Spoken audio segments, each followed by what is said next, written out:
Bienvenidos a Radio Semilla, el podcast de la Red de Guardianes de Semillas, donde hablamos de regeneración ecológica y social. Este es el último episodio de la primera temporada. Ya no vamos a publicar episodios nuevos lo que queda de este año. Sin embargo, vamos a estar activos en nuestras redes, vamos a estar respondiendo sus correos y hemos de estar sacando del baúl algunos episodios pasados. Van a tener un tiempo para ponerse al día con los episodios que aún no han escuchado. O por ahí se pueden repetir algún episodio que les haya gustado mucho. Y bueno, en poco tiempo estaremos de vuelta con una segunda temporada para la que ya tenemos una lista de invitados que está increíble. También esto me va a permitir tomarme un permiso de paternidad, que mi guagua también está cerca de llegar y eso tiende a acaparar bastante la atención y la energía de uno. Así parece que se han marcado los ciclos de este podcast. Ahora nos toca la pausa de noviembre, diciembre. Esta será la estación en la que estemos gestando a la nueva temporada de Radio Semilla. Quiero dar las gracias y los créditos a todas las personas que han aportado en la producción de esta primera temporada. Es un esfuerzo colectivo súper bonito, tenemos un equipo increíble de la Red de Semillas. A Javier Carrera, que es coanfitrión, coproductor, editor de textos. A la Dani Borja, que es la dura del diseño gráfico y la estrategia de comunicación. Al Gustavo Chiriboga, coordinador audiovisual, por supuesto a nuestra corresponsal en Galápagos, Karina Bautista, coanfitriona también y productora del segmento de Galápagos, junto a Isabel Timpe, a quien le mandamos un saludo también. Un agradecimiento grande a toda la red de Guardianes de Semillas, que es una comunidad tan linda que apoya de una manera tan profunda con su aliento, con su retroalimentación, pero sobre todo con los invitados e invitadas que son los que en verdad nos proveen de contenido, así que un agradecimiento gigante a todos los que han compartido su voz aquí en Radio Semilla. Y a todos ustedes que nos apoyan, que nos escuchan, que nos recomiendan, muchas gracias. El episodio de hoy tenemos a Cristóbal Cobo. A Cristóbal le atraviesa la línea equinoccial desde que tiene uso de razón. Lleva varias décadas en investigación activa de astronomía, historia, arqueología, geografía, con especial énfasis en los Andes ecuatoriales. Y hoy nos propone una perspectiva distinta de cómo orientamos el mundo. Desmenuza el calendario agrícola y nos cuenta un poco sobre su relación y la de nuestros antepasados con las montañas, los astros y la bóveda celeste. Eso, espero que disfruten el episodio de hoy. Gracias por escucharnos. Abrazos fuertes. Les dejo con Cristóbal Cobo.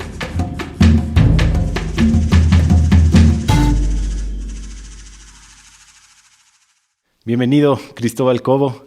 Pucha, nos tocó cancelar como 3 veces la entrevista y reagendar y por fin lo estamos haciendo. Así que ya en unos 2 otros episodios te hemos mencionado y hemos advertido que vamos a grabar contigo. Así que llegó el día. Es un honor para nosotros, para Radio Semilla, tenerte aquí. Gracias por estar. ¿Cómo estás? Muchas gracias, Felipe. Un saludo a todos igualmente. Para mí también es un honor y un gusto muy grande compartir con todos los amigos de la red y con todas las personas que se interesan en este tipo de temas que de alguna manera puede trascender nuestra vida cotidiana en el presente y hacia un futuro más prometedor para las nuevas generaciones, ¿no? Entonces, bien bonito, bien constructivo compartir este espacio. Muchas gracias. Chévere. Primero quisiéramos que nos pongas un poco en contexto sobre ti, sobre tu vida, de dónde eres, cómo te formaste, eso, ¿no? ¿De dónde es tu familia? Sí, bueno, yo nací en la ciudad de Quito. Me identifico mucho con toda esta región de los Andes ecuatoriales porque no solamente ha sido parte importante dentro de mi vida en diferentes aspectos, desde el deportivo, el cultural, el ecológico también, sino para mí ha sido importante tener un entendimiento de la identidad cultural en relación a esta región y también las influencias que he podido gozar por parte de mi familia, que siempre estuvo vinculada con la región costera, sobre todo con Bahía de Caracas. Parte de mi vida se desarrolla en torno a esta región de Manabí y también del centro de la costa en la región de la Concordia. Entonces estos vínculos y enlaces geográficos importantes para mí incidieron para que yo tenga ciertas inquietudes que no lo han tenido otras personas en relación a todo este contexto de la mitad del mundo, de la línea ecuatorial, y esa ha sido mi especialidad, sobre todo las últimas 2 décadas de mi vida, ¿no? Entonces, mi identidad se vincula profundamente con los Andes ecuatoriales y esa es mi dedicación. ¿Tú viviste de niño en Bahía o de adolescente o cómo fue? Sí, mi madre nació en Quito, pero de niña vivió en Bahía de Caracas. Mi abuelo vivió ahí. Todas las vacaciones pasábamos en Bahía y claro, conocí muy bien, tuve muchos amigos hasta ahora y esa relación con la gastronomía, el paisaje de Manabí para mí es parte de mi vida, ¿no? Al igual que la Concordia también, todo ese aspecto selvático, súper tropical, esa relación con la región de la Concordia que es algo totalmente diferente, ¿no? Posiblemente estamos hablando de uno de los sitios que más ha gozado de la megadiversidad en la historia del planeta. Actualmente, por ejemplo, es el sitio con más especies endémicas de aves en el planeta, ¿no? Son ¿La Concordia? Sí, son 78 especies endémicas que existen alrededor de lo que es la Concordia, ¿no? Entonces, a pesar de que ha sido una región sobreexplotada con monocultivos, sin embargo, todavía se puede apreciar esa densidad poblacional de la fauna, de la flora, ¿no? Y también esta relación con la región norte de Quito, que es Pomasqui, San Antonio de Pichincha, porque mi abuelo siempre la trajo también todos estos aspectos de la línea ecuatorial. Inclusive él tuvo una empresa, la empresa cinematográfica Equinoccial.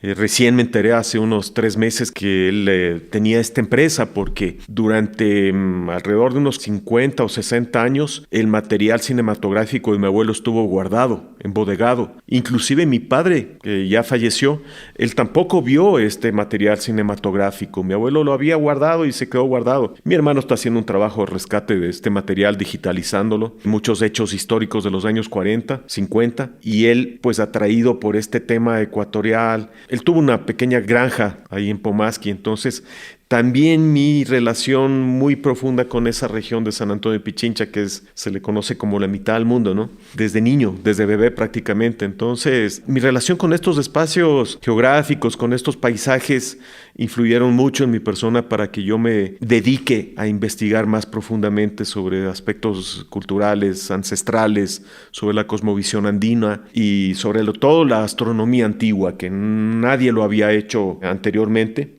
Qué bacán. ¿Y eres 100% autodidacta o también has llegado a estudiar algo formalmente? Sí, no, yo estudié ingeniería comercial, que no, de alguna manera no tiene nada que ver, pero definitivamente me ha ayudado mucho porque siempre me gustó esa carrera. Me especialicé en sistemas de aseguramiento de calidad, pero eso me ayudó a llevar mis proyectos de una manera empresarial totalmente autogestionados, totalmente autosostenibles e integrales. Algunos de ellos se han vuelto proyectos ejemplares en la comunidad nacional internacional como Mixqui Huarmi, que es la producción de la miel de agave. Que tuvimos el episodio con la Gaby. Sí, con mi esposa. Sí, Las Delicias del Agave se llama para la gente que quiere ir a escucharlo. Sí, es una de nuestras especialidades y logramos que ese proyecto cumpla con 3 factores importantísimos, lo cual ha hecho que sea un proyecto 100% evaluado por diferentes organismos internacionales, inclusive desde la economía solidaria, el rescate del patrimonio cultural alimentario, desde el enfoque 100% ecológico de ese proyecto. Entonces es un proyecto integral que se ha vuelto también un modelo para otras propuestas de la comunidad. Entonces los estudios de administración de empresas, de ingeniería comercial me ayudó a enfocar también en la gestión cultural de otros proyectos que he podido desarrollar, como el Centro Cultural Quitzato, donde tenemos el monumento a la mitad del mundo, que es el reloj solar. Entonces ahí trabajamos con los guías de la comunidad. Es un proyecto totalmente autogestionado, autosostenido, donde gestionamos todos los días con turistas de todas partes del mundo, ¿no? Chévere. Tenemos un montón de temas para hablar hoy. Sí. Y sé que el tiempo se va a acabar antes que el contenido. Pero para comenzar, yo quería romper un paradigma para ver si es que toda esta conversación se da desde otra perspectiva. Y esto es la geoperspectiva orientada que tú has propuesto. Quería que nos cuentes un poco de qué se trata esta geoperspectiva orientada. Bueno, ¿qué es la geoperspectiva y cómo funciona tu propuesta de la geoperspectiva orientada? Sí, bueno, ese es un tema igualmente muy profundo y de alguna manera puede ser como muy compleja desde diferentes aristas culturales, sociales e inclusive filosóficas, pero para mí lo más importante es desde la objetividad científica. Entonces, para poder entrar a este contexto sí me gustaría explicar que también he tenido estudios en geografía teórica y sistemas de información geográficos. Entonces, eso me ha permitido desarrollar una propuesta teórica que ha sido aceptada a nivel académico. He podido publicar en diferentes artículos científicos de esta propuesta y para mí fue un reto porque es la primera vez en la historia de la geografía, en la historia de la humanidad, que una geoperspectiva es sustentada científicamente, técnicamente. Esto ha permitido que el Ecuador pueda presentar una propuesta teórica que rompe con unos esquemas convencionales, que es verle al mundo con el norte arriba y el sur abajo, que es la manera convencional como se ha desarrollado la cartografía, la geografía, los mapamundis, la educación, las propuestas de geopolítica, geografía social, geografía cultural a lo largo de la historia, ¿no? Entonces, me ayudó a entender esto desde una perspectiva de la lectura del paisaje andino y de la astronomía antigua de los indígenas, porque para poder entender la astronomía antigua de los indígenas había que desapegarse, había que desechar de alguna manera esas perspectivas convencionales de ver no solamente la historia, sino la geografía en este caso, para poder tener una lectura más natural del mundo. Entonces eso me ayudó a entender de que solamente existe una sola geoperspectiva natural desde nuestra posición como observadores de la Tierra. En cualquier parte del mundo que nos paremos, nosotros vamos a tener los puntos cardinales a los lados.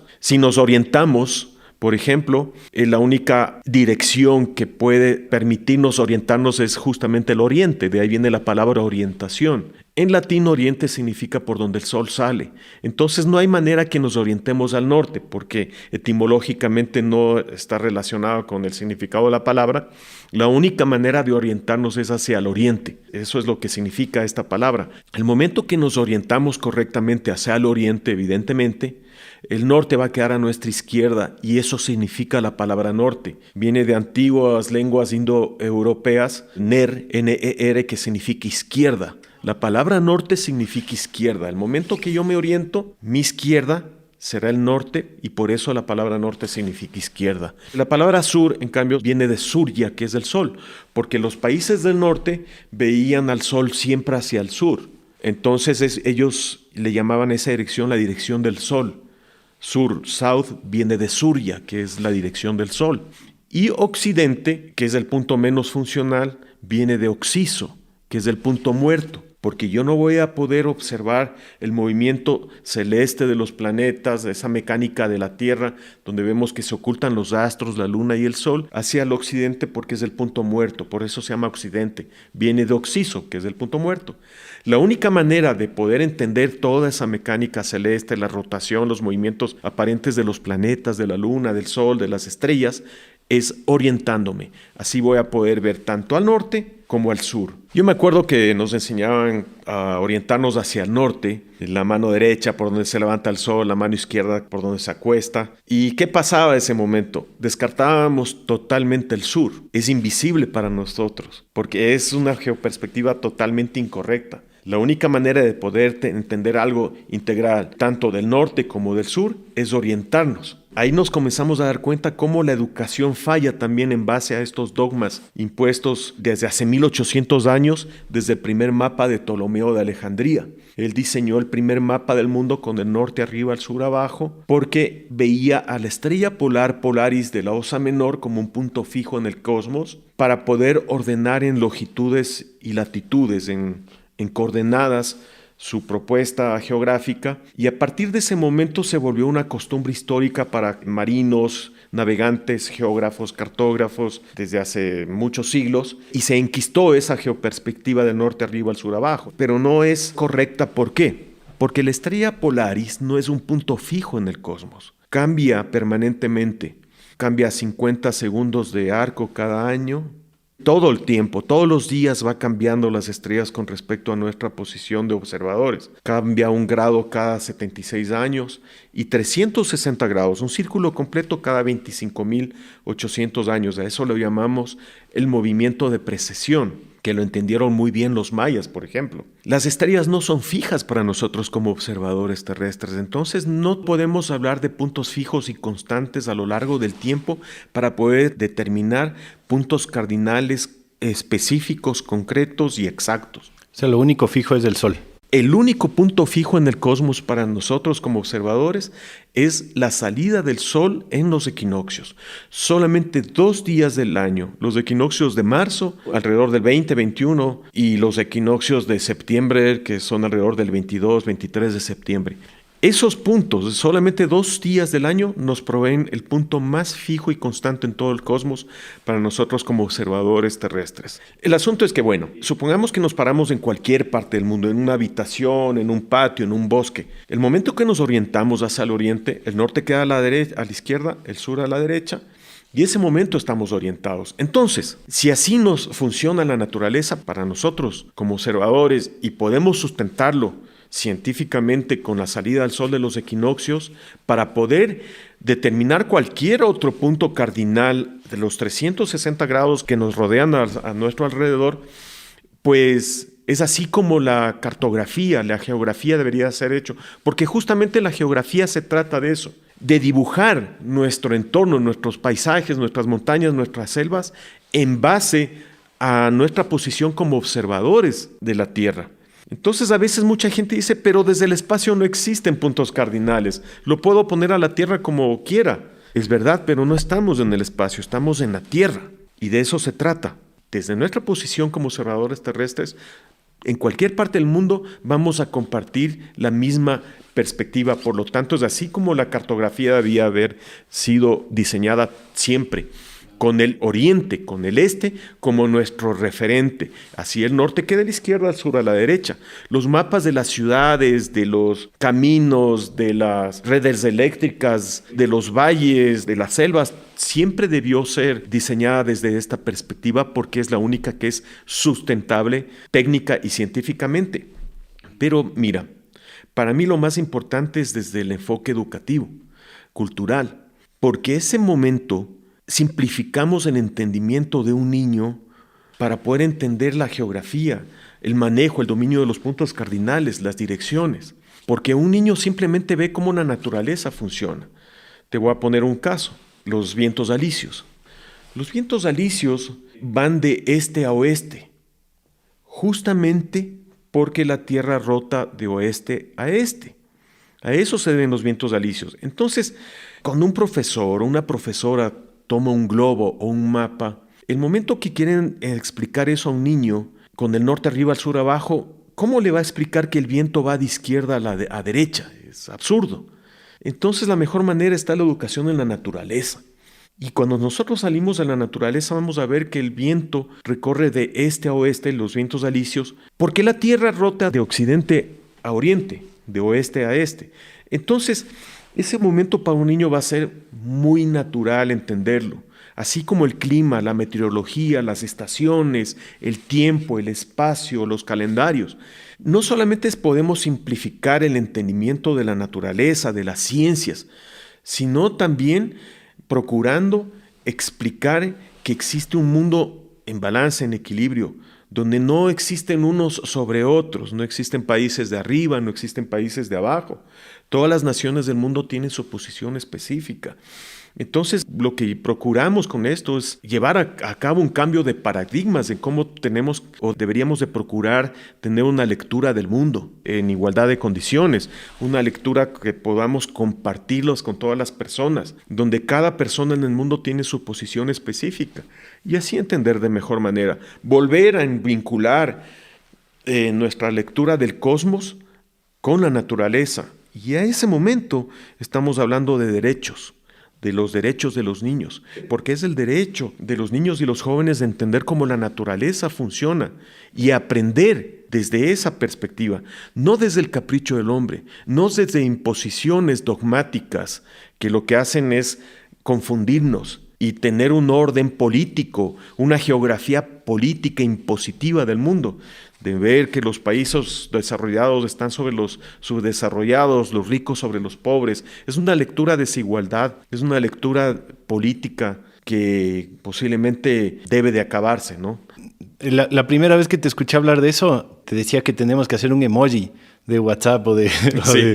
para poder poner el mundo con el este hacia arriba, ¿no? Así que bueno, tal vez una invitación a los oyentes, si es que alguien sabe cómo hacer emojis y meterlos en el WhatsApp, hacer una tierrita con el este hacia arriba. Me vuela la cabeza a mí este tema, me parece súper interesante. Sí, bueno, fue Quino el que comenzó de una manera más desafiante a cuestionar el norte arriba sobre el sur abajo y comenzó a proponer en sus caricaturas de Mafalda diferentes geoperspectivas del sur sobre el norte. Hay una caricatura que Libertad, que es la mejor amiga de Mafalda, le pregunta, ¿pero por qué? Mafalda le pregunta, ¿pero por qué tenemos que ver el mundo así? Y ella dice, desde el espacio no existen direcciones. Lo podemos ver al mundo como quiera, pero no es así. Sí existe una geoperspectiva determinada y también hay en otras caricaturas que sí presenta al mundo orientado. Ah, sí. Sí. Ese Quino, ¿no? Haciendo Quino, de las suyas en todos los campos. Sí, y también hay otros Increíble. trabajos como de Joaquín Torres García, en la década de los 30, de 40, de diferentes propuestas filosóficas, artísticas que él desarrolló en Uruguay. Y de él salió la propuesta Nuestro Norte es el Sur. Y de eso se agarró este dictador Chávez de Venezuela para su eslogan, Nuestro Norte es del Sur, ¿no? Diciendo que sí, que el sur debería estar arriba y el norte abajo, que tampoco tiene sustento técnico. Etimológicamente ese momento lo estaba diciendo, nuestro norte es del sur, nuestra izquierda es del sol. Eso es lo que significaría etimológicamente esas palabras, ¿no? Pero fue interesante que Joaquín Torres García lo haya formulado desde esta perspectiva, de lo cual se agarraron ciertos sectores de Chile y de Argentina para formular nuevos esquemas geográficos con el sur arriba, el norte abajo, para centralizar sus regiones geográficas a nivel del contexto mundial. Entonces surgieron nuevas propuestas teóricas tanto en el cono sur, tratando de formular a nivel educativo estas nuevas geoperspectivas, pero tampoco tienen sustento técnico. Como te vuelvo a repetir, la única que tiene sustento científico es la orientada, ¿no? Desde el punto de vista astronómico, geográfico. Me encanta la simbología de que la verdad o la respuesta tal vez está más en algún lugar por el medio, ¿no? O sea, como que no es ni el norte encima del sur, ni el sur encima del norte. No es ni la extrema derecha ni la extrema izquierda. No es así este mundo polarizado que estamos en guerra los unos contra los otros, sino que la respuesta tal vez está en un lugar en donde todos estamos incluidos. Y ese es el mensaje y son las enseñanzas de la sabiduría ancestral. Porque yo no podía haber llegado a estas conclusiones si yo no entendía primero, desde una lectura ancestral del paisaje y de la astronomía. Es ahí donde nace esta perspectiva natural, que inclusive se ha demostrado, muchos antropólogos, historiadores han demostrado que el predominio de muchas culturas ancestrales como las aztecas, mayas, incas, los omaguas y diferentes culturas a lo largo de América y otras también en otras partes del mundo tenían su geoperspectiva hacia el este como el punto cardinal predominante, porque lógicamente su dios para muchas de estas culturas era el sol. Entonces era su dirección predilecta, preferida y más importante.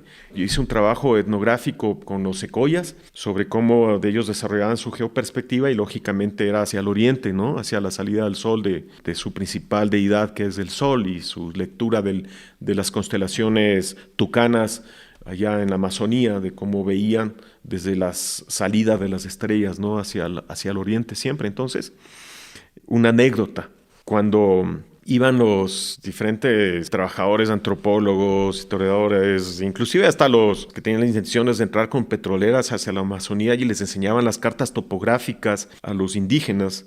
Ellos, bueno, los indígenas no sabían leer ni números ni letras, pero sí reconocían en las cartas topográficas los ríos, las formas de las selvas, y lo que hacían, cogían la carta topográfica y le orientaban, porque entendían desde esa perspectiva cómo iban los ríos y cómo circulaba toda la vida en su región. Entonces, claro, ellos no leían cómo estaban las letras, los títulos de la carta topográfica, pero le orientaban automáticamente al mapa porque esa es su lectura del cosmos, es la natural. Entonces, claro, yo formulé en un congreso que deberíamos de procurar que la cartografía para estas etnias debería de dibujársela, de diseñársela orientadas para tener un mejor dominio de su geografía, ¿no? Y evidentemente de su protección y salvaguarda del patrimonio natural que les rodea, ¿no? Me gustaría que hablemos un poco del calendario agrícola, porque también creo que está bueno este tema para ir entendiendo como las bases de... Porque tal vez no todos estamos en el mismo entendimiento de lo que son los equinoccios, los solsticios, y creo que sería útil como una explicación de qué son los equinoccios, los solsticios y cómo se vincula eso al calendario agrícola. Sí, bueno, mucha gente que sigue las podcasts de la red van a decir, pero ¿qué tiene que ver todo esto con las semillas, con la agricultura, la agroecología? Bueno, en cortas palabras, no existiría la agricultura si no hubiera primero existido un entendimiento de la astronomía más elemental y más básica.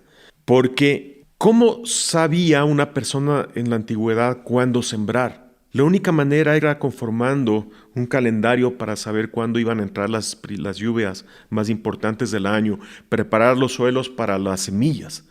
Entonces, ¿cómo sé? Si yo, por ejemplo, siembro en julio, en agosto no voy a cosechar nada porque es la época seca. Tengo que saber que van a entrar las lluvias a partir del equinoccio de septiembre. Por eso nosotros decimos septiembre, octubre, siembra y cubre. Hasta los dichos populares, rurales, están en relación a estos cambios estacionales. Y claro, ahí preparaban las chacras porque sabían que iban a venir estas lluvias y se conocen como los cordonazos de San Francisco, por ejemplo, ¿no? ¿Cómo sabían ellos cuándo iban a entrar estas lluvias? La única manera conformando un calendario. ¿Y cómo se conforman los calendarios? A partir de los solsticios, porque en los solsticios nosotros tenemos puntos fijos en el horizonte donde el sol para. Eso significa solsticio. El sol para en el norte en junio y regresa hacia el solsticio de diciembre en el sur, se queda unos días y vuelve a regresar hacia el norte en junio. Entonces en junio es el solsticio del norte. Cuando el sol estará en el norte, será verano en el norte, pero invierno en el sur. El sol va a iluminar más el hemisferio norte, el sur estará frío, es invierno para el sur. Y 6 meses después el sol para en el solsticio de diciembre, se queda unos días, iluminará más el hemisferio sur, será verano para el sur, pero será invierno para el norte en diciembre. Y en la mitad son los equinoccios, que se les conoce como otoño y primavera. Son los puntos de transición entre los climas extremos de los veranos y los inviernos, ¿no es cierto? En la región ecuatorial no existen estaciones. Nosotros tenemos solamente estaciones húmedas y secas. Pero para poder entender estos cambios estacionales y definirlos, era importante desarrollar el calendario agrícola. Entonces, a partir de los solsticios comenzaba un conteo. Entonces, a lo largo de la historia de la humanidad, muchas culturas fueron desarrollando sus propios calendarios. Los más complejos que se conocen hasta ahora han sido los calendarios egipcios y sobre todo los mayas. La cuenta larga, por ejemplo, hasta el calendario galáctico de 25,000 años.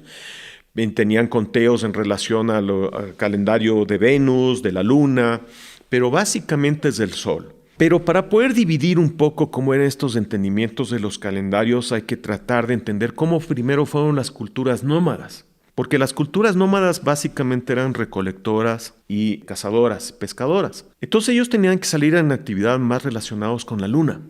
Salían de recolección, de cacería y pesca justamente cuando había luna llena porque se podía ver, se podía realizar actividades y la dinámica podía circular a lo largo de las noches de luna.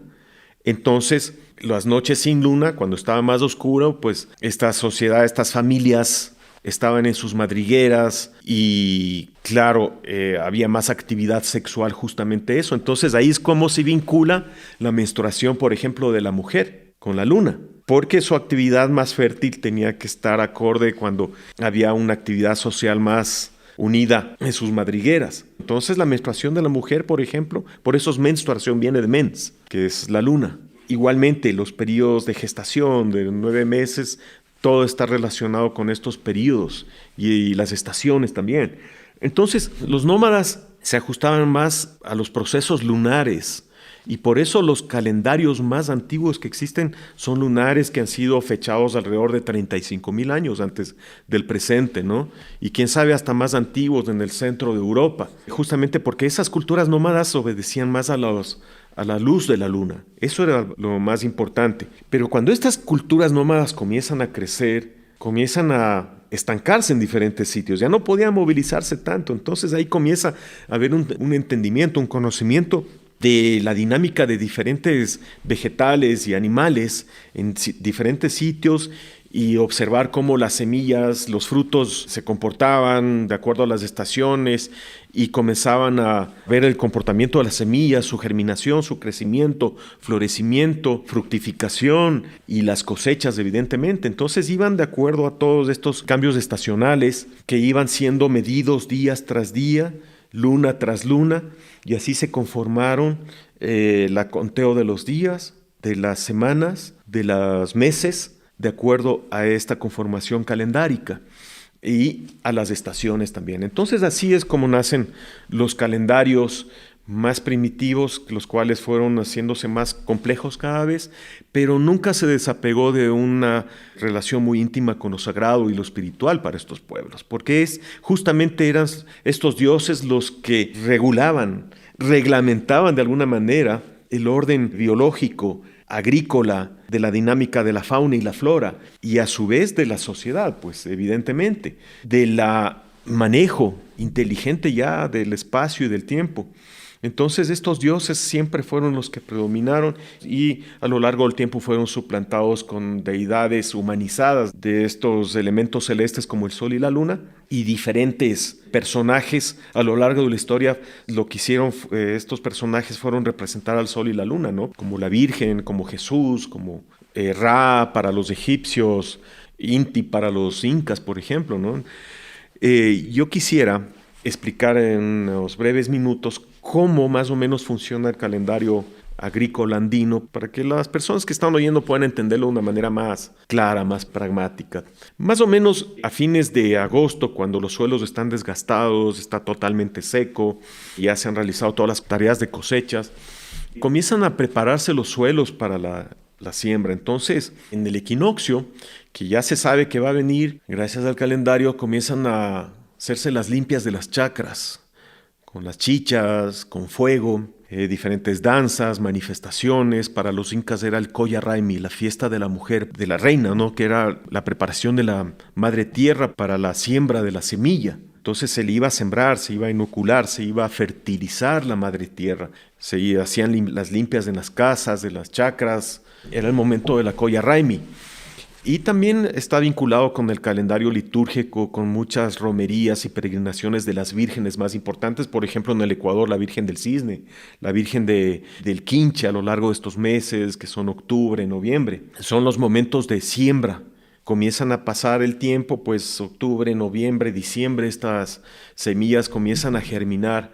Estoy hablando de una manera más general porque no todas las plantas tienen una igual dinámica, otras son de ciclo corto, pero estoy tratando de describir de una manera general para que la gente pueda entender de mejor manera, ¿no? Entonces en diciembre viene el momento de la germinación, es el momento del nacimiento, cuando comienzan a aparecer las primeras plantitas de las semillas que fueron sembradas. Por eso se celebra también el Capac Raimi, la fiesta más importante de los incas, que es la transformación del niño al hombre, es un nacimiento. Inclusive le cambiaban de nombre a ese niño porque aparece el hijo del sol, es el nacimiento del hijo del sol. Ahí se llevaban a cabo las fiestas más importantes en el imperio incaico, ¿no? Y a su vez, posteriormente, que cuando viene la conquista, se da paso a la Navidad, la celebración de Navidad en estas fechas, desde el solsticio de diciembre, que también se le adjudica nacimiento de diferentes deidades como Zaratustra, Siddhartha, Dionisio, Apolo, Quetzalcóatl, ¿no? El mismo Inti. Entonces, estos personajes representan al sol, ¿no? Realmente son el mismo sol, ¿no? Entonces, el nacimiento de Jesús representa la Navidad. En Europa se celebraban con las quemas de los abedules, con cintas de colores. Ahí aparece el culto al árbol de Navidad, ¿no? Porque pedían al sol que en este año brille con más intensidad. Entonces ahí aparece todo este mito del árbol de Navidad y de Papá Noel, que era una persona que ayudó a unos indigentes. Algunos dicen que fue en Turquía, otros que eran para los germanos, los nórdicos. Entonces también aparece el mito de Papá Noel alrededor de estas fechas, ¿no? Porque eran los momentos más fríos del año para el norte. Entonces ahí vienen estas celebraciones que también se las ha hecho costumbre en todo el mundo. Pero hay que entenderlas desde este contexto histórico, ¿no? Incluso en la Biblia, yo vi en algún lado que esto de que Jesús muere 3 días y vuelve a nacer son los 3 días que el sol se queda quieto. O sea que hay el solsticio en donde el sol llega a su punto, se queda 3 días y regresa, ¿no? Y son los 3 días muertos y después resucitado. Sí, justamente en dirección a la Cruz del Sur.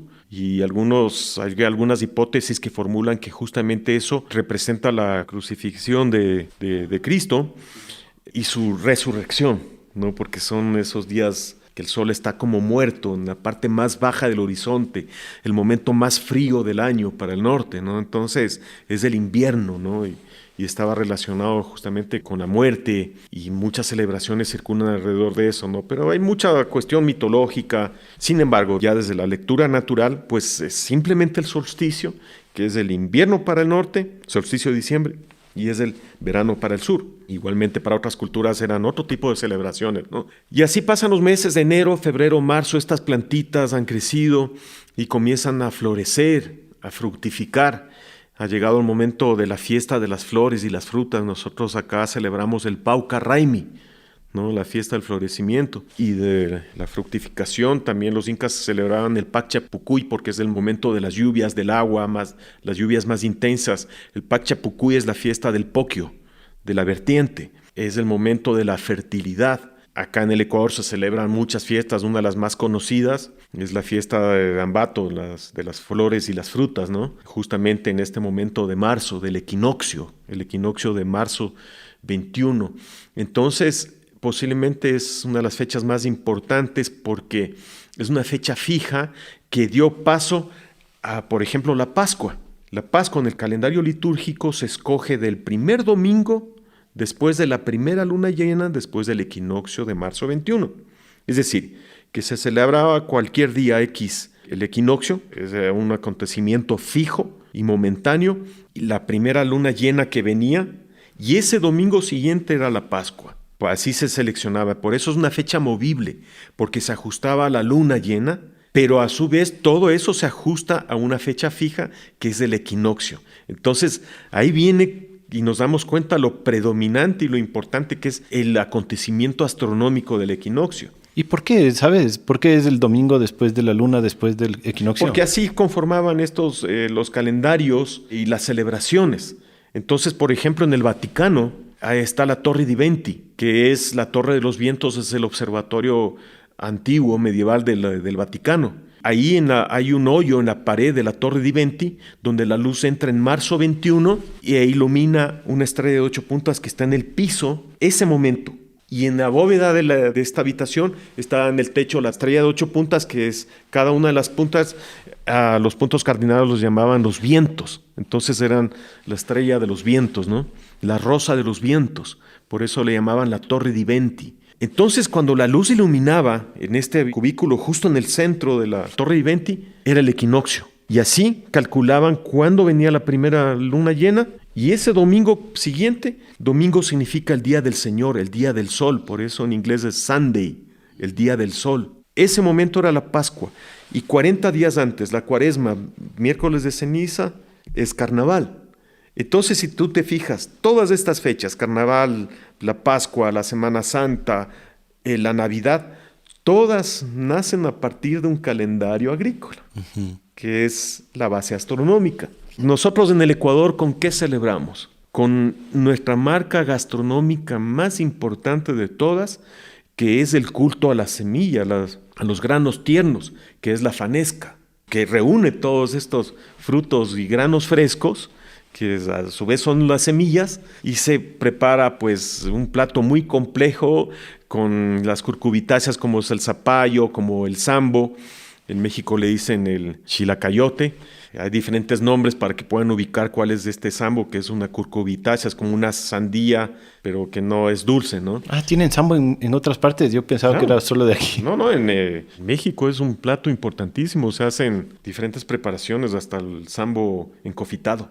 Es como un dulce también para los niños, ¿no? Acá lo hacemos con el chaguarmishki, hacemos dulce de sambo, que es de la savia del agave, con la panela, que es del piloncillo, diferentes preparaciones, pero bueno. Y la fanesca de ahí tiene sus 12 granos, creo, alguna cosa así, ¿no? Sí, la iglesia siempre ha tratado de llevar a cabo un sincretismo por medio del palimpsesto. El palimpsesto es imponer una escritura sobre sobre la escritura conquistada, una arquitectura sobre la arquitectura conquistada. Y en este caso, una gastronomía con la gastronomía conquistada. Entonces trataban de darle una simbología, una suplantación de la importancia de estos granos con los apóstoles, por ejemplo, ¿no? Pero no, pues estos platos son prehispánicos. Lo que más hablan dentro sobre aspectos gastronómicos en las crónicas tempranas, los cronistas de la colonia, es justamente sobre los diferentes estofados que los indígenas realizaban como los platos más comunes de esta región. Por eso la gastronomía en esta región del Ecuador, sobre todo los Andes, son las sopas, los caldos, los que predominan dentro de nuestra gastronomía. Nuestra gastronomía está más enfocada más que nada en las sopas, en estofados, ¿no? Entonces tenemos decenas de diferentes preparaciones, el biche, la fanesca, el locro con las papas, ¿no? Bueno, es un tema muy largo también que muchos chefs gastrónomos aquí en el Ecuador siempre lo topan. La fanesca es un plato antiguo porque también se preparaba con diferentes especies de peces que eran importados desde la costa. Como no existía refrigeración, tenían que venir en salados, secos y salados, y con ese pescado hasta ahora, con el bacalao seco, se prepara la fanesca, ¿no? Porque era la única manera de preservar el pescado para traerlo acá a la sierra. Igual acá también habían diferentes preparaciones con los pescaditos, con la ictiofauna, diríamos la fauna acuática andina, que tenemos las preñadillas y las apangoras. Las preñadillas son como unos pequeños bagres o catfish, los barbudos andinos, que se los encuentra hasta 4.000 metros de altura en las vertientes de los Andes. O los cangrejos andinos también, hasta 4.000 metros de altura se han encontrado cangrejos en los Andes, que los decimos apangoras. Entonces, esto era parte de la gastronomía antigua también en estos platos. Me decía el Jorge Anhalser, no me acuerdo si salió en el episodio que le hice o fue fuera del micrófono, pero me decía que Imbabura, la provincia de Imbabura, se llama así por la imba, que la imba es la preñadilla. Exactamente. La provincia de Imbabura es por la imba, el lago Imbaya, los Imbayas, Imbacocha, y es de la laguna de los Imbas, que son las preñadillas. Que es lo que ahora se conoce como el lago San Pablo. Sí, lastimosamente está como que en peligro de extinción porque son pececitos muy delicados que requieren de aguas totalmente puras, ¿no? Entonces imagínate, acá nosotros tenemos fauna acuática, crustáceos y moluscos hasta los 4.000 metros de altura, ¿no? Y con esto se preparaban diferentes platos en la antigüedad. Mira cómo todo esto se vincula con el calendario gastronómico, con el calendario agrícola, el calendario litúrgico y evidentemente el aspecto astronómico. Abril, mayo, junio, estos frutos han madurado. ¿Y qué se prepara con los granos maduros? La chicha, los fermentos, ¿no? Ha llegado el momento de la fiesta del sol, el Inti Raymi, que a su vez en el calendario litúrgico se celebra como San Pedro, San Pablo, San Juan, San Antonio, el Corpus Christi como las más importantes. A lo largo de toda esta región, las fiestas más importantes del año, las más coloridas, más ruidosas, las más largas y las más bailadas son justamente estas fiestas del calendario litúrgico, que inclusive actualmente ya no le están llamando con los nombres de los santos, le están llamando las fiestas del sol, porque hay otras personas que también se oponen a que se lo llamen el Inti Raymi, porque era de los incas, pero nosotros también somos incas, ¿no? Entonces es una confluencia de muchos procesos históricos, contextos preincaicos, incaicos, coloniales, republicanos, hasta la fecha, ¿no? Pero a la final es eso, es la fiesta del sol. Se celebra con la chicha, porque la chicha representa eso, justamente el momento de la cosecha. Actualmente, con el trabajo que hemos podido realizar con mi esposa, hemos vuelto a rescatar el aspecto idiosincrático, el enfoque que la gente comúnmente tenía de la savia de agave, que nosotros le decimos chaguarmixqui, y su fermento, que en México le conocen como pulque, nosotros acá le conocemos como guarango, que es el fermento de la chaguarmixqui, de la savia de agave. Y ahora se ha vuelto la bebida más importante en estas festividades de carácter ceremonial, ritual.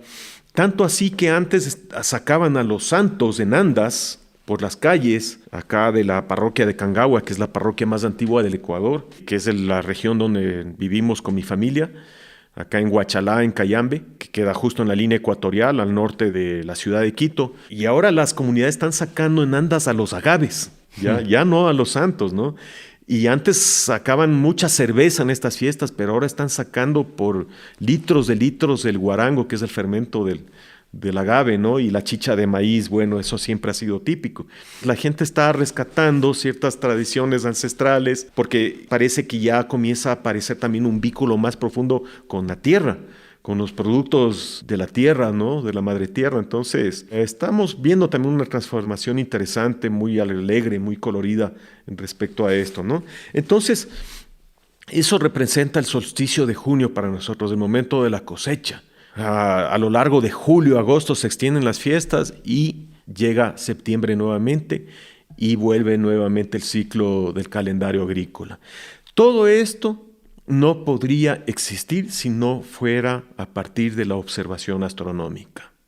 La astronomía es lo que nos ha permitido a lo largo de la historia no solamente conformar los calendarios, sino que muchas culturas hayan desarrollado toda su mitología, su espiritualidad, sus connotaciones sagradas, su ordenamiento territorial en las regiones, porque diferentes puntos sagrados para ellos estaban relacionados con estos eventos astronómicos fijos, medibles, cuantificables, en relación a las salidas y caídas de los astros, sobre todo del Sol y la Luna, en relación a las montañas. Entonces, cuando ellos en los valles encontraban puntos de confluencia entre las salidas y caídas del sol y las montañas, las prominencias montañosas más importantes, por ejemplo, en esta región nosotros tenemos al Cayambe, el Pichincha, Mojanda, Rumiñahui, tenemos al Cotacachi, el Imbabura, el Cotopaxi, la Antizana, el Chimborazo, Cariguairazo.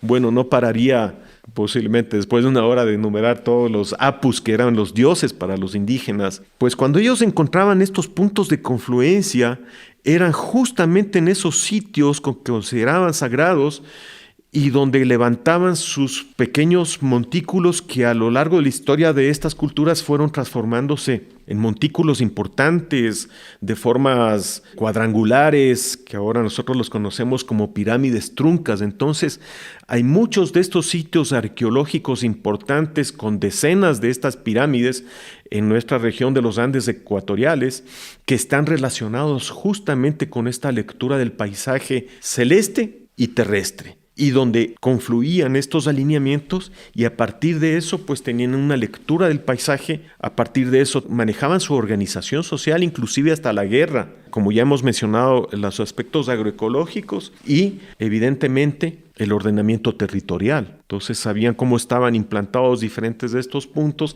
y así tuvieron una dominación inteligente de la región y de la producción agrícola, ¿no? Entonces, la astronomía es la madre de las ciencias, siempre se ha sabido que ha sido la madre de las ciencias y es el punto de partida para que haya podido desarrollarse la evolución de la agricultura a lo largo de la historia de la humanidad.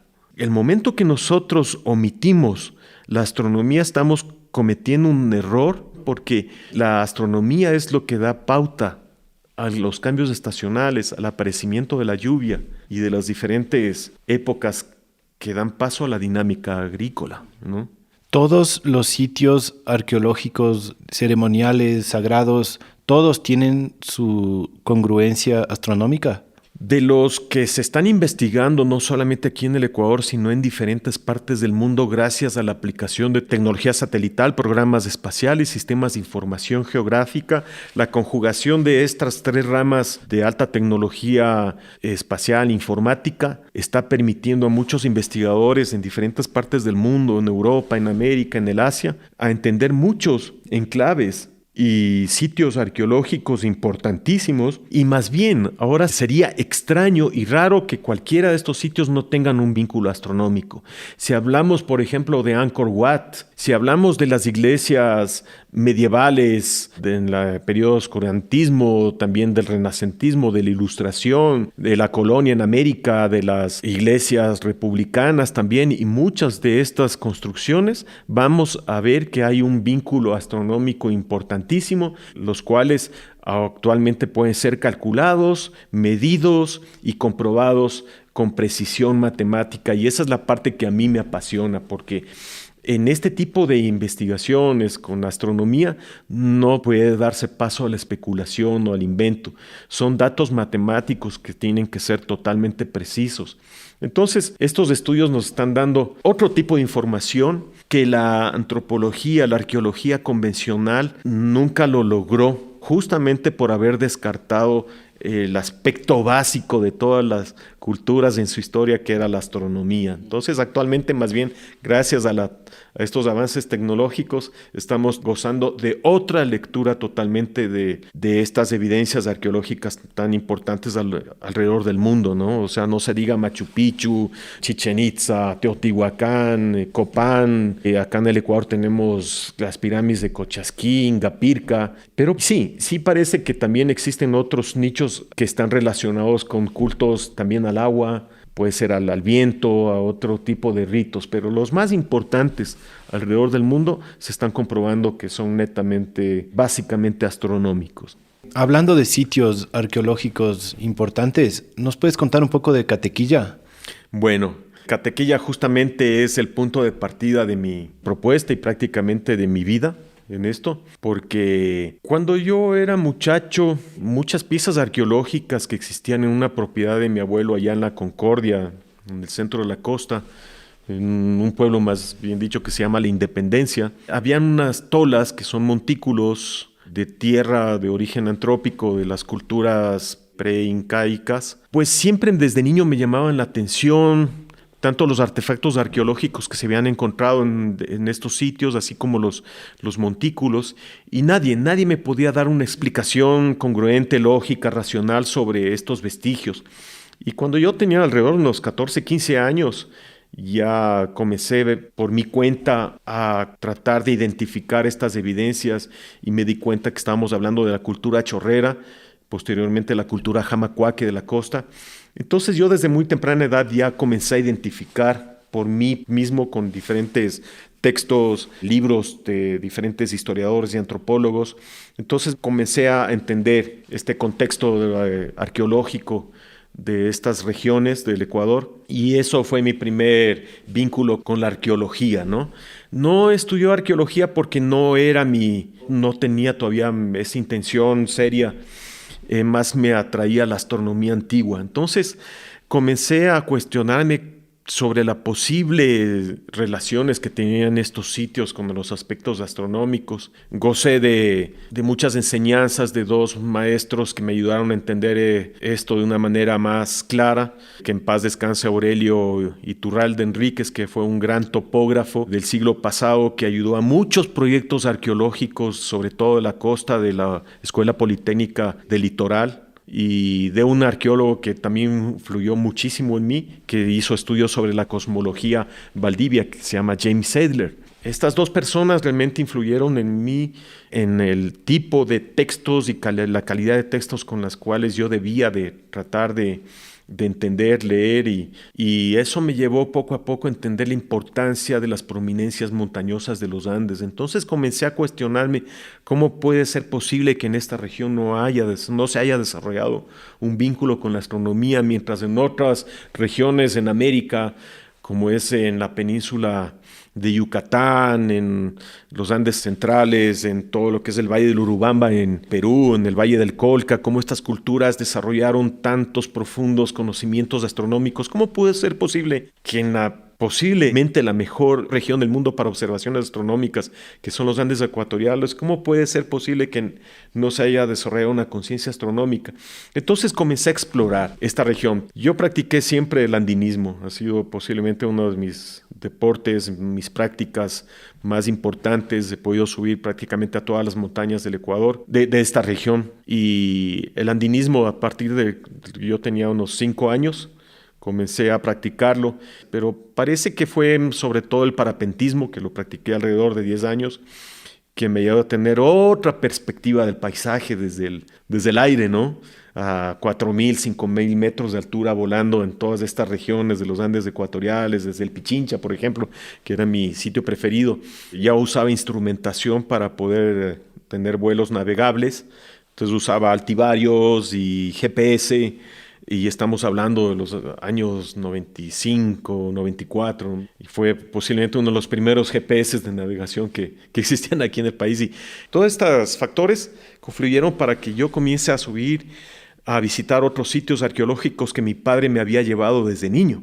Entonces yo les conocía muy bien a muchos sitios arqueológicos como Cochasquí, como Rumicucho, por ejemplo.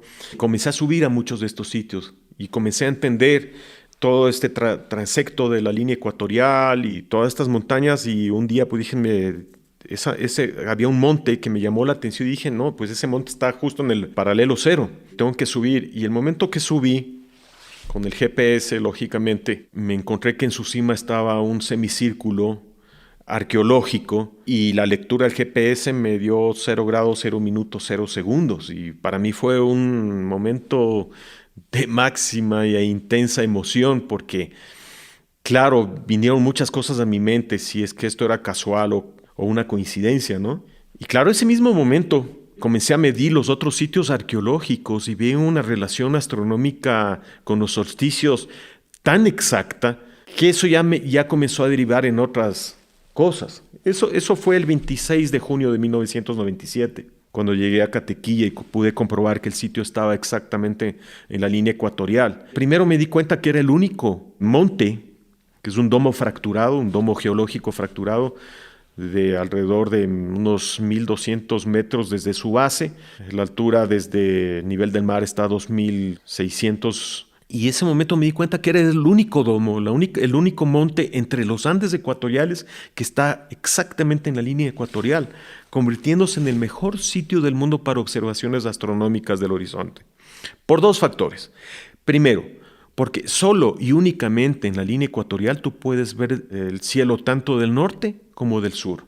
Si tú te vas, por ejemplo, para Bogotá, o más para el norte, para San José de Costa Rica, o más para el norte, para la Ciudad de México, tú vas a ir perdiendo la posibilidad de ver algunas estrellas del sur, porque ya te vas hacia el norte. Entonces vas a ver más las estrellas y constelaciones del norte, pero ya no vas a ver muchas estrellas del sur. Si ya te vas a Canadá, ya no vas a ver en lo absoluto, por ejemplo, la Cruz del Sur. En cambio, si te vas para el sur, ya no vas a poder ver algunas estrellas del norte, como la estrella polar. Si tú te vas, por ejemplo, a las ciudades del sur del Ecuador, como Riobamba y Cuenca, no vas a verle en lo absoluto a la estrella polar de la Osa Menor. Desde aquí sí se ve la estrella polar. Sí, solamente en la línea ecuatorial tú puedes ver absolutamente todas las estrellas, el 100%. Para poder ver la estrella polar tú tienes que estar en la línea ecuatorial en un punto que esté más alto del horizonte, porque si está una montaña lógicamente te va a tapar. Tiene que estar sobre el horizonte para que puedas ver la estrella polar. Pero como la estrella polar ni siquiera está en el polo norte celeste, está a 1.5 grados desviado, solamente vas a poderle ver alrededor de 4 o 5 meses al año desde la línea ecuatorial, ¿no? Los otros meses va a estar oculto bajo el horizonte. Pero lo que yo quisiera que entiendan las personas que nos están oyendo es que solo y únicamente en la línea ecuatorial tú puedes ver el 100% de las estrellas, de toda la bóveda celeste. Entonces es una ventaja. Y la otra es que este es el único monte entre los Andes ecuatoriales que tienes 360 grados de visibilidad. Desde este punto arqueológico tú puedes ver los sitios arqueológicos más importantes de toda la región directamente, sin ayuda de instrumentos ópticos, y los puedes medir con los solsticios perfectamente. Puedes ver alrededor de 25 poblaciones diferentes directamente desde este monte. Entonces eso le hace el mejor observatorio del mundo. ¿Y cuál es la incidencia de los Andes ecuatoriales en esto? ¿Por qué siempre los menciono? Y si tú me permites, voy a contarles brevemente la historia de las misiones geodésicas francesas. En el siglo XVII se refuerza una discusión sobre la forma de la Tierra, porque la familia Cassini de Francia sostenía que la Tierra era achatada en el Ecuador y alargada en los polos, de acuerdo a sus mediciones. Pero en relación a la teoría de Isaac Newton y de Inglaterra y Huygens de Holanda, por las mediciones de un péndulo en Cayena, en las Guyanas, se dieron cuenta que el péndulo oscilaba mucho menos que en el norte, que en Holanda o en Inglaterra, porque había menos atracción gravitatoria, o sea, menos gravedad, ¿no? Le ayudó a Isaac Newton a formular que la Tierra era achatada en los polos y alargada en el Ecuador. Entonces viene esta discusión entre la escuela escolástica francesa y la escuela teórica inglesa sobre la forma de la Tierra. Y llegó a un punto tan candente esta discusión que en Francia formula la posibilidad de mandar 2 expediciones para la comprobación definitiva de la forma de la Tierra. ¿Por qué era importante solucionar esto? Porque estaba en juego la discusión de la dimensión de sus reinos y también por la competencia marítima que existía entre estos 2 reinos, y la competencia marítima, la competencia comercial en el dominio de los océanos Atlánticos y Pacíficos. Eso llevó pues a que en Francia se formule la posibilidad de mandar 2 expediciones, una hacia Laponia, hacia el norte en Finlandia, y otra hacia una región ecuatorial para poder medir un grado del meridiano. Pues el meridiano va del norte a sur, entonces medir un grado que más o menos son 111 kilómetros y compararlo con el otro en Laponia y así comprobar, ver cuál era más largo y así comprobar cuál mismo era la forma de la Tierra. Entonces enviaron esta expedición a Finlandia y la otra expedición la enviaron hacia esta región. Pero la gran pregunta es, ¿por qué no la enviaron a Gabón, en el África, que era más cerca, más barato, más rápido? En Gabón, sabiendo que Gabón era una colonia francesa inclusive en la línea ecuatorial en el África. No la enviaron allá por la selva. En la selva simplemente era imposible hacer triangulaciones, mediciones geodésicas. Ellos necesitaban de prominencias montañosas y desde el siglo XVI ya existió información sobre la geografía de los Andes por diferentes cronistas de la colonia que describían y relataban la forma de las montañas, su conformación a lo largo del meridiano, porque van de norte a sur, y los valles interandinos como el Valle de Quito. Los académicos franceses ya sabían perfectamente sobre las condiciones geográficas de esta región y por esa razón vienen a los Andes ecuatoriales, porque las montañas les permitían tener puntos fijos de observación astronómica para sus mediciones y a su vez realizar las triangulaciones geodésicas trigonométricas a lo largo del callejón interandino de la región de Imbabura al norte de Quito hacia las provincias australes de la Azuay, donde se encuentra Cuenca, y medir un grado del meridiano. Por esa razón vienen acá. Entonces, en resumen, ¿qué es lo que quiero explicar? Que la importancia de los Andes difiere a otras regiones, por ejemplo, en la Amazonía, que es pura selva, o en Indonesia, que es selva, en las islas de Sumatra o Borneo.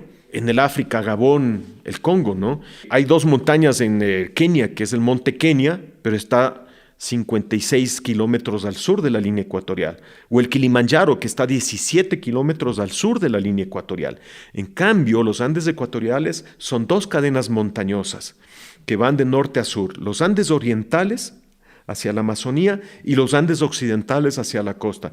Y en el medio está el callejón interandino. Entonces, esta región geográfica le hace única en el mundo. Por eso esta región se convirtió en un objetivo sagrado para los incas, porque llegar a los Andes ecuatoriales era llegar al sitio preferido de su dios, el sol.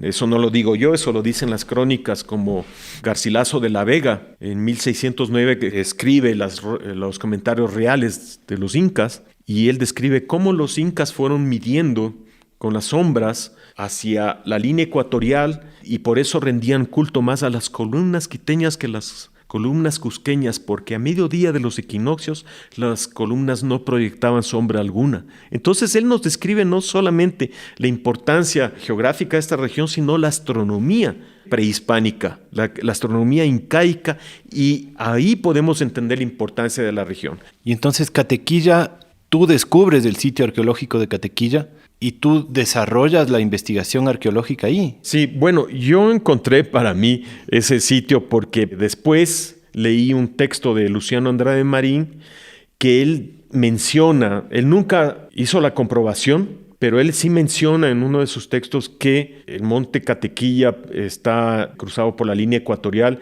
Yo creo que es el pionero de la arqueoastronomía en el Ecuador. Sí hay una mención y siempre hay que citarla, ¿no? Entonces, lo que yo hice fue comprobarlo ya con GPS, y a partir de ese momento en mi persona vinieron muchísimas inquietudes que ya no pude despegarme. Yo como comentaba hace un rato, me formé como un ingeniero comercial. Llegó un momento que renuncié totalmente a eso para dedicarme a investigar, y fueron años, alrededor de 15 años, que profundicé en la investigación, la exploración de estos sitios, levantamientos topográficos, recopilación de diferentes cartografías históricas, ¿no? Mapas antiguos, leer a toditos los cronistas, historiadores, arqueólogos, antropólogos que han desarrollado estudios en esta región, lecturas que han valido la pena, otras que no, investigaciones incoherentes, incongruentes, que de alguna manera también había que desmontarlas, como estos mitos de que todos los pucaraes son incas y fueron fortalezas militares y que no tienen nada al respecto. Entonces, ¿qué es un pucará? Los pucarás son los templos de altura que existen en muchas cimas de muchas montañas a lo largo de los Andes, que muchos arqueólogos, antropólogos, historiadores lo han descrito como fortalezas incas, pero las evidencias más bien y ahora nos han demostrado que son pre-incas y no fueron fortalezas, sino templos de altura, observatorios, ¿no? Donde se encuentran ushnos, que son altares que construían los antiguos desde culturas pre-incaicas, desde hace miles de años, para el culto a los astros, al sol, a la luna. Uno de estos más conocidos es el sitio arqueológico de Chanquillo, en el Valle de Casma, en el norte de Lima, en Perú, que siempre fue tomado como el modelo para describir a las fortalezas incaicas. Pero, por ejemplo, esto comenzó a desmontarse cuando se comprobó que el sitio tiene alrededor de 4.000 años, ¿no? O sea, miles de años antes de los incas. Y también por parte de dos colegas que comprobaron que el sitio fue un observatorio astronómico y ahorita ya es un patrimonio cultural de la UNESCO inclusive. Entonces ya fueron muchos de estos sitios que comenzaron a presentar evidencias y se comenzó a desmontar todo este mito de las fortalezas incas, y ahora pues los estamos entendiendo como los templos de altura, como observatorios que fueron construidos por las culturas preincaicas, ¿no? Para el culto al sol, a los astros, a las montañas, ¿no? Hay muchos en Imbabura, en la región norte de Pichincha, de aquí de los Andes ecuatoriales, y justamente estamos en este momento en la región de Huachalá, donde existe el complejo arqueológico más grande y más importante en respecto a los pucarás. Es el complejo arqueológico de Pambamarca, que fueron parte de la hacienda Huachalá antiguamente, que comprende de 18 de estos pucarás monumentales. El más grande de todos es el Quitoloma, que comprende 44 hectáreas. Es enorme, enorme. Está también el de Pambamarca, que es el más alto. Son sitios realmente grandes, monumentales. Hay un sitio que tiene una pared de 11 metros de altura, ¿no? Por lo general son paredes de 5 o 6 metros de altura, que casi nadie los conoce. Por ejemplo, posiblemente el 99% de los quiteños ni siquiera tiene idea de que estos sitios existen, a pesar de que están en línea de vista directa desde la ciudad de Quito. ¿En serio? Claro, tú te paras, ponte en el centro histórico de Quito, tú le puedes ver directamente al sitio arqueológico de Pambamarca, de Jambimache e inclusive de Quitoloma, ¿no? Si tuvieras un telescopio, un largavistas, podrías ver la forma inclusive de estos pucaraes desde el centro histórico de Quito. No se diga desde el Panecillo o de otros sitios, más fácil, ¿no? ¿Y cómo es que siendo el sitio más importante no se conoce? ¿Está siendo investigado o qué onda? Sí, está siendo investigado por un proyecto, posiblemente el proyecto arqueológico más grande que se ha hecho aquí en el Ecuador, que es el proyecto arqueológico de Pambamarca, liderado por 3 amigos, Samuel Connell, Chad Gifford y Ana González. Cada uno son de las universidades de Hawái, de California y de Nueva York. Y en este sitio han investigado alrededor de unos 150 arqueólogos, por ejemplo, en el proyecto de ellos.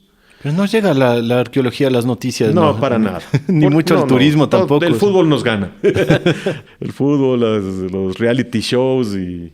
lastimosamente la gente todavía ve con mucha apatía este tipo de información, lastimosamente. Pero hay muchas personas que también se ven muy interesadas, ¿no? Sin embargo, hay muchos factores que han hecho que la comunidad, sobre todo la ciudadanía de Quito en este caso, no hayan puesto atención. Primero porque estos sitios han sido muy mal descritos, con muchas incoherencias y congruencias, como lo decía hace un rato. Los han mal denominado fortalezas incas. Como les repito, nunca fueron ni fortalezas ni incas. Entonces, cuando la gente oye a lo inca, hace unas pocas décadas atrás, se oía al enemigo, porque eran de los peruanos, sin darse cuenta que también nosotros tenemos sangre inca, ¿no? Por eso, en los años 50 y 60, algunos de estos sitios fueron usados como sitios de prácticas militares por parte de las fuerzas militares del Ecuador. Fuerzas Armadas, por ejemplo, el sitio arqueológico de Rumicucho fue bombardeado por los militares en 1950, 1960. E inclusive salían las noticias que el Ecuador estaba preparado para defenderse del enemigo. Entonces fue una pésima, incoherente, incongruente interpretación por parte de los arqueólogos del siglo pasado en relación a estos sitios, ¿no? Fueron sitios pre-incas que teníamos que cuidarlos como nuestro tesoro cultural más importante en historia y que los deberíamos de cuidar ahora más que nunca. ¿Por qué? Porque son el resguardo de mucha información del uso inteligente de los recursos naturales de nuestra región para el presente y el futuro. Y esa es la parte que a mí me interesa. No me interesa esa lectura mítica, llena de leyendas, héroes falsos de la historia. Necesitamos una lectura más pragmática de la historia, de todos estos contextos. En muchos de estos sitios arqueológicos se pueden hacer rescates de mucha información sobre el uso de la fauna, de la flora antiguamente por medio, por ejemplo, de microanálisis. El análisis de fitolitos, que son microfósiles de los vegetales. Cada vegetal tiene como su identidad, su huella digital. Entonces, en los análisis de fitolitos, de estos microfósiles, tú les vas comenzando a hacer conteos estadísticos y así te das cuenta cuáles son los vegetales más usados a lo largo de la historia en estos sitios arqueológicos. Ese tipo de información nos puede llevar en el futuro a hacer el rescate de quebradas, de nichos selváticos, de bosques, con las mismas especies, con las mismas densidades, prácticas agrícolas más ideales, con el rescate de estos vegetales que fueron usados ancestralmente, el estudio de las tecnologías agrícolas. Entonces, esa es la información que nos interesa de la historia para el presente y para el futuro. Claro, una lectura más basada en cómo nos relacionamos con la naturaleza históricamente que cómo engrandecemos la patria o qué sé yo, ¿no? Sí, o los héroes, ¿no? Que es importante tener ese registro histórico, pero más importante ahora, en estas realidades dramáticas a nivel ecológico que estamos viviendo, experimentando, tenemos que ver las maneras más eficientes de cómo salvaguardar nuestro entorno ecológico. Un último tema que creo que es importante topar es esto de la mitad del mundo, de cómo el destino te escogió para investigar la mitad del mundo, que tu abuelo ya tenía una empresa que se llama Equinoxial y que tú hiciste todo esto de Catequilla y luego te casas coincidencialmente con una persona de la mitad del mundo. O sea, y vienes a vivir a otra parte de la mitad del mundo, acá a Cayambe. Y aquí te pusiste tu reloj solar y tu proyecto de Quitsato. Es como que todo se alinea para que estés vinculado a la mitad del mundo, ¿no? Y fuertemente, sí, fue así, ¿no? Como te comentaba, desde niño, mi vida relacionada con la línea ecuatorial en la Independencia, en el centro de la costa, en Pomasquín, al norte de Quito, en relación a la línea ecuatorial. Y eso llevó a que mi esposa se interese en las investigaciones que yo estaba haciendo, porque hay dos catequillas. El que yo investigaba en San Antonio de Pichincha y otro más en la parte oriental de los Andes, que es de Catequilla de Huachalá. Y tanto así, allá la gente aquí en Huachalá le decía Catequilla a ella, porque ella subía a la montaña Catequilla acá de Huachalá.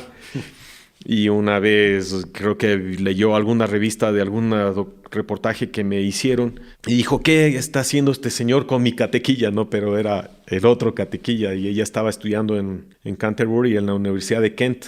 Y pues una noche decide escribirme. Ella estaba estudiando en el Meridiano Cero, allá en Inglaterra. Y yo estaba estudiando acá la Latitud Cero, en cambio, ¿no? Entonces, que existió un pocotón de cosas bien raras e interesantes. Y claro, ya me enteré que pues ella vivía acá en la Hacienda Huachalá, que fue siempre la hacienda de la mitad del mundo acá en los Andes Orientales, donde fue el primer sitio donde las misiones geodésicas hicieron sus investigaciones y fue el único sitio donde ubicaron la línea ecuatorial. Entonces, cuando ella regresa al Ecuador, pues ya nos conocimos, le invité a una conferencia, ella me invitó acá a la Hacienda Huachalá y encontramos que había un vínculo tan impresionante, tan coincidencial y terminamos casándonos y actualmente yo vivo acá y sigo trabajando en eso. Eso nos llevó con mi esposa a hacer el reloj solar Quitzato y es el único monumento que está justo en la línea ecuatorial. Existen 37 monumentos de la mitad del mundo. El más grande de todos está en Brasil, en Belém, en la desembocadura del río Amazonas.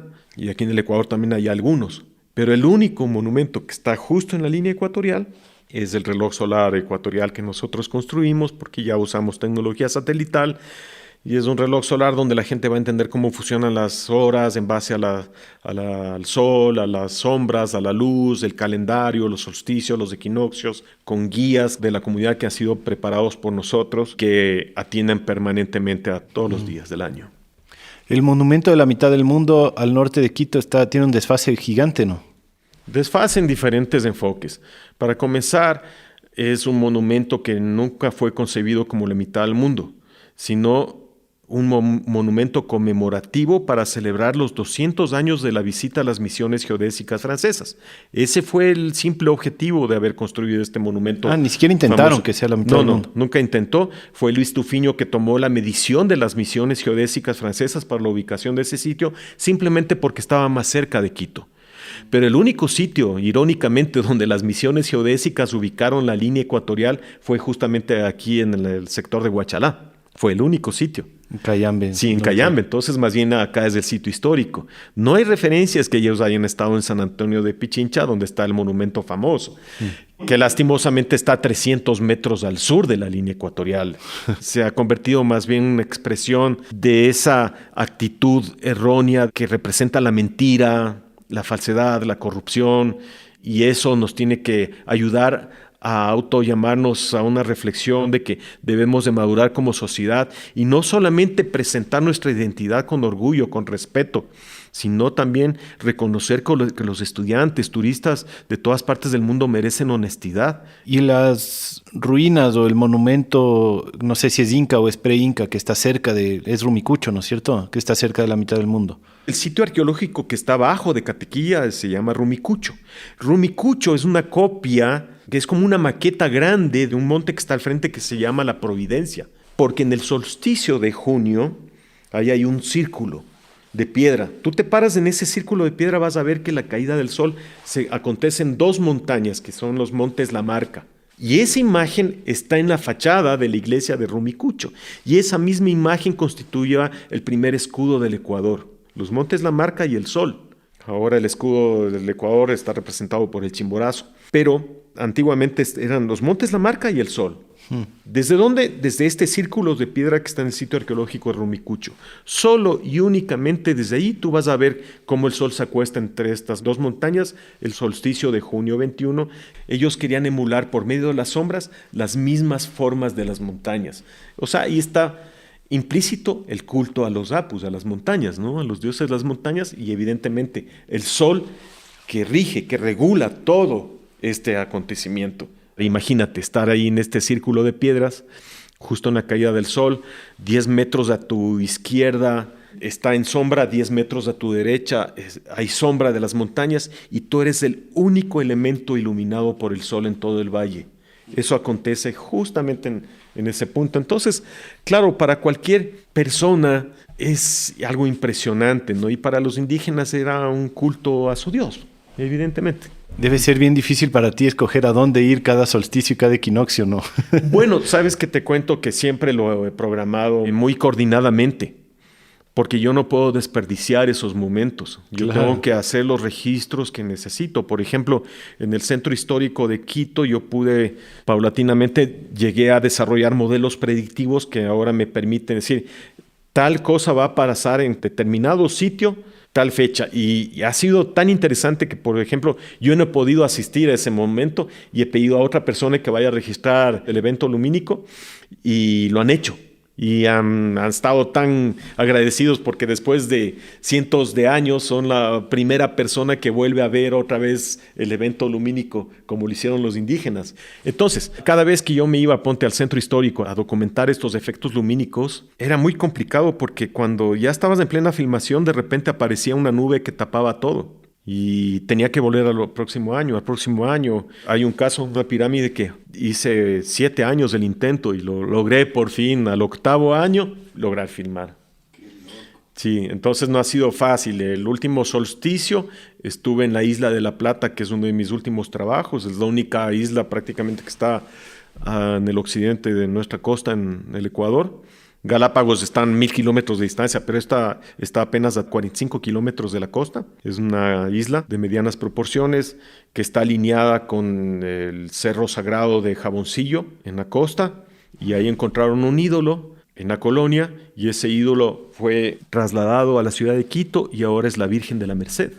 Cuando tú vas a la iglesia de la Merced, que es posiblemente una de las 4 iglesias más importantes del centro histórico de Quito, ahí en el centro del altar está la Virgen de la Merced y es un ídolo manteño de hace miles de años, el cual fue venerado.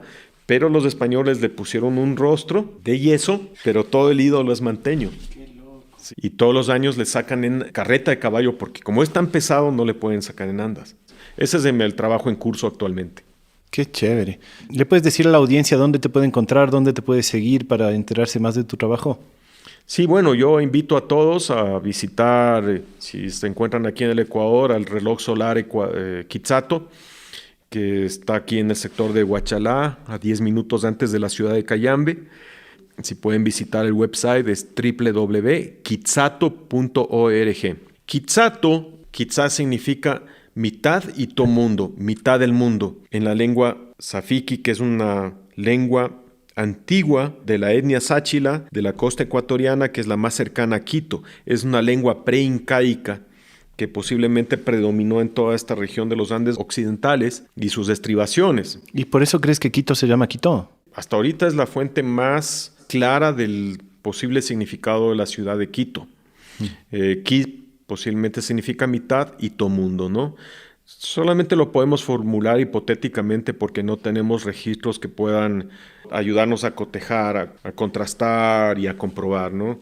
Sin embargo, por ejemplo, hacia el norte de Quito hay donde se ha comprobado que se hablaba esta lengua antigua en San José de Minas, antiguamente se llamaba Quitsaya. Y también se ha comprobado que hacia Sicchos, hacia la parte sur, en Zumbagua, también se hablaba esta lengua.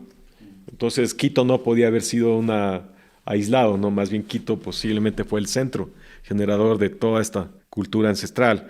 Y como anuncié, se nos acabó el tiempo antes de que se acaben los temas. Pero bueno, te quiero agradecer, me parece que el aporte que tú has hecho en todo este tema de la arqueoastronomía y de todas tus investigaciones enriquecen un montón nuestra cultura, así que gracias. Muchas gracias, Felipe, y siempre predispuesto a compartir mi trabajo con todos los seres queridos, ¿no? Un abrazo grande. Y también en las notas del episodio hemos de poner links para que puedan ver también cosas tal vez más gráficas. Sí, a las órdenes. Muchas gracias. Gracias también. Chao, chao.